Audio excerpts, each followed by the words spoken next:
বিসমিল্লাহির রহমানির রহিম। আজকে ব্যবসায়ীদের উদ্দেশ্যে অথবা যারা নতুন করে ব্যবসা করবে তাদের উদ্দেশ্যে কিছু কথা বলতে চাই। তো আপনাকে এটা মানতে হবে যে ব্যবসার দিন বদলাইছে। কেমন? আমরা যেখানে ব্যবসা করি উত্তর বাজার, মানে বাজারে একটু আউট অফ সাইট যেটাকে বলা হয়। তো এখানে আমি একটা দোকান দেখাই আপনাদেরকে। তো এখানে যারা ইনভেস্টার, বিশেষ করে যাদের অনেক পুঁজি, তারা কিন্তু এই বাজারে তাদের পছন্দ হবে না, কারণ এখানে একমুখী কাস্টমার। তো আমি যেখানে বসে দোকানদারি করি সেটাও বাজারের আউট সাইট। সেখানে যদি আপনি ব্যবসা করতে চান, আমি এখন যেখানে বর্তমানে আছি 20 লক্ষ টাকা আপনাকে ক্যাশ গুনতে হবে, 20 লক্ষ টাকা। তারপরেও কি আপনি সে কতটুকু সফল হবেন আমি জানি না। তো আমি কি আপনাকে ব্যবসা করার জন্য নিরুৎসাহী করছি? ব্যাপারটা এমনও না। তো দিন এই জন্য বদলাইছে। আপনি মধ্যম বাজার, যেটা আমাদের মধ্যম বাজার যেখানে, সেখানে অ্যাডভান্স 10 থেকে 20, 25 হয়ে যায় মাঝে মধ্যে। তো সেখানে যদি আপনি ব্যবসা করতে যান, আপনাকে কমসে কম 50 লক্ষ থেকে 1 কোটি টাকা পর্যন্ত ইনভেস্ট করতে হবে। সেটা আপনি কখন সংগ্রহ করবেন? আবার সব যে দোকান রানিং হবে বা আপনি ব্যবসা পারফেক্ট হবে, ব্যাপারটা এমন না। তাহলে অল্প পুঁজিতে বিশাল লাভ, অল্প পুঁজিতে বিনা রিস্কে যেভাবে ব্যবসা করবেন, আপনি আজকে সে বিষয়ে কথা বলবেন ইনশাআল্লাহ তাআলা। তো দিন এই জন্য বদলাইছে। আপনি দেখেন, সুদূর ঠাকুরগাঁও, রংপুর, চট্টগ্রাম, ঢাকা থেকে আমার এখানে প্রোডাক্ট আসে। আমি অনলাইনে দেখে প্রোডাক্টটা অর্ডার করি, সেখান থেকে ওরা ওখানে আমার এখানে পাঠায়। তো তাদের কোনো নির্দিষ্ট কোনো শোরুম নাই, কিন্তু একটা রুম থেকে বসেই পণ্য ভালো লাগে নিব যাচাই করে। তো এই তাদের অল্প পুঁজিতে বিশাল ব্যবসা এবং রিস্ক মুক্ত। কাস্টমার না কিনলে তাদের ঘর ভাড়ার তেমন একটা ঝামেলা নাই। এই যে আপনি 5 লক্ষ টাকা অ্যাডভান্স বা 20 লক্ষ টাকা অ্যাডভান্স দিয়ে দোকানটা করবেন, প্রথমত আপনার অভিজ্ঞতা নেই। তো অভিজ্ঞতা তো আসলে কারোই থাকে না। হ্যাঁ, এই জন্য যাদের অভিজ্ঞতা আছে তাদের সাথে আমরা থাকবো, বলতে শুধু মুখের বক্তব্য নিব না। তো আমরা তাদের দোকানে বসবো, তাদের লেনদেনের ব্যাপার, কিভাবে তারা ক্রয় করে বিক্রয় করে, এইরকম আমরা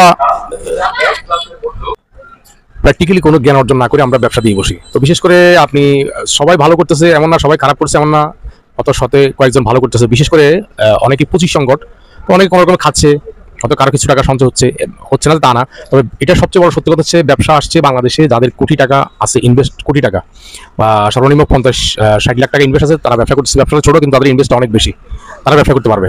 আপনি আমাদের মতো দিনে এনে দিনে বিক্রি করা, এরা কখনোই উঠতে পারবে না। তো যদি আপনি ফুটপাতে ঝালমুড়ি নিয়ে বসেন, সেখানে আপনি 1 থেকে 1,500 টাকা, 500, 700, 800 যার যেরকম রোজগার, এবং কিছু কলা বিক্রি করা, আনার বিক্রি করা, এটা তো আমাদের বাণিজ্যতে বাজে। কিন্তু এদের পুঁজিটা কম, লাভ বিশাল। এটা তারা 30-40 টাকা ইনকাম করছে অনায়াসে। 30,000 টাকা তো নর্মালি তাদের ইনকাম। কিন্তু আপনি দোকানে যে 20 লক্ষ টাকা দিয়ে যেখানে আপনি ইনভেস্ট করলেন, সেখানে আদৌ আপনার মাসে 50-60 টাকা ইনকাম হবে কিনা, এর মধ্যে খরচ তো আছেই। তো সেটা আপনার ভাবার বিষয়। এই জন্য আপনাকে যারা অভিজ্ঞ তাদের পরামর্শ নিতে হবে, পরামর্শ কাজ করলে ভালো হবে। আর এমন যে আপনি মধ্যম বাজারে যদি ব্যবসা করেন, সেখানে দেখা গেল যে আপনি 20 লক্ষ টাকা অ্যাডভান্স দিয়ে দোকান নিলেন, বা 20,000, 15,000 টাকা ভাড়া। তো যখন আপনার দোকানটা রানিং হলো, তখন মালিক এসে বললো যে আপনার আমাকে আরো ভাড়া বাড়াতে হবে, আপনার অ্যাডভান্স আরো বাড়াইতে হবে। তার মানে লাভ করবেন এবং দৌড় উপরে রাখবে আপনাকে। তো সবচেয়ে বুদ্ধিমানের কাজ হবে আপনাকে ভবিষ্যতের যেভাবে আগানো যায়। এমনও হতে পারে, আমি হয়তো দেখি যে এমন হতে পারে যারা 20 লাখ টাকা দিয়ে অ্যাডভান্স নিছে, বাস্তবতা এটাই, এমন মালিকের 20-25 লাখ টাকা অ্যাডভান্স নিছে, বা 2টা রুম তার 30 লাখ টাকা অ্যাডভান্স নিছে, তার দেওয়ার কোনো কুদরত নাই। যদি কোনো রকমে, আল্লাহ না করুক, কোনো রকমে যদি আর অন্য ভাড়াটি পাওয়া না যায়, তার জমি বিক্রি করতে হবে। কিন্তু সে খাইয়ে বসে আছে, কি করবে এখন? সবাই যারা দিতেছে সেও না নি, কি করবে?